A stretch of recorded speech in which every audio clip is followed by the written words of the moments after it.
My name is Larry Bailey. I got into the movement in the 50s. I'm from Kentucky, Louisville, Kentucky.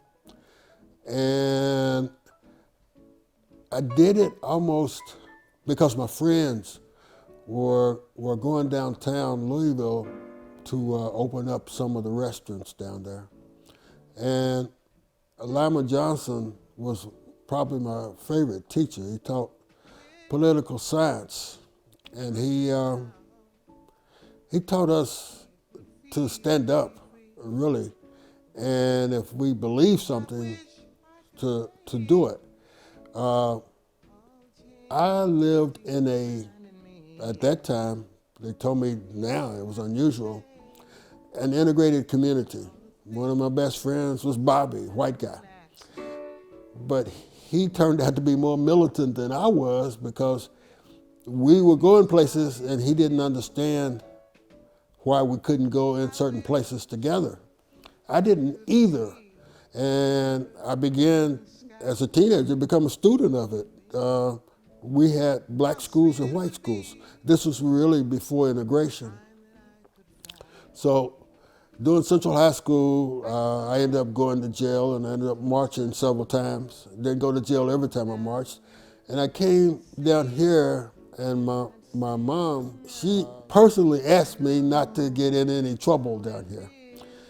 And I tried not to. The first year I did real well, but the second year we were going downtown to eat, and I had never had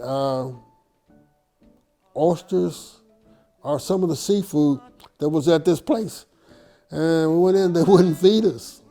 So we marched on them again, and there was the people from Morris Brown, Morehouse, Clark, Spelman, the AU Center.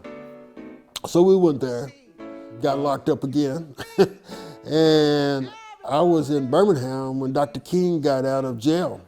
I'd gone down there for a meeting. I knew that some of what I was doing in the Deep South was dangerous.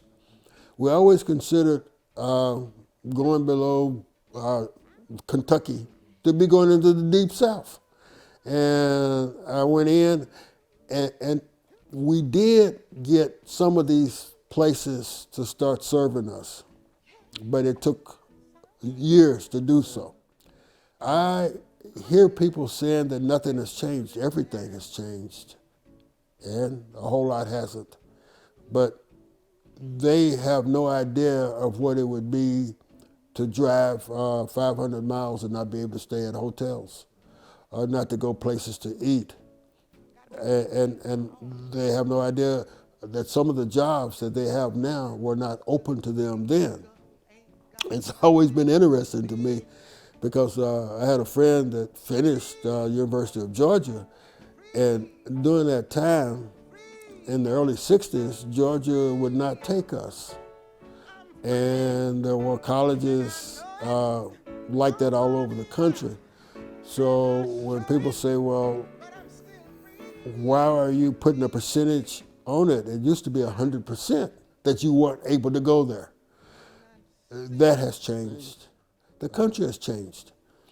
But you always have to fight every generation to keep those changes going and to expand them. And the reason that I'm talking now is that we can expand them the way of Dr. King, the way of Stokely Carmichael, or Ralph Brown, or Malcolm X. You do it with Dr. King because he did it with love. The other guys did it because they were tired of what was going on and they wanted to make a change by fighting. And Dr. King changed people. And to some extent, he's still changing people, because if you change a person's heart, you can change the way they live.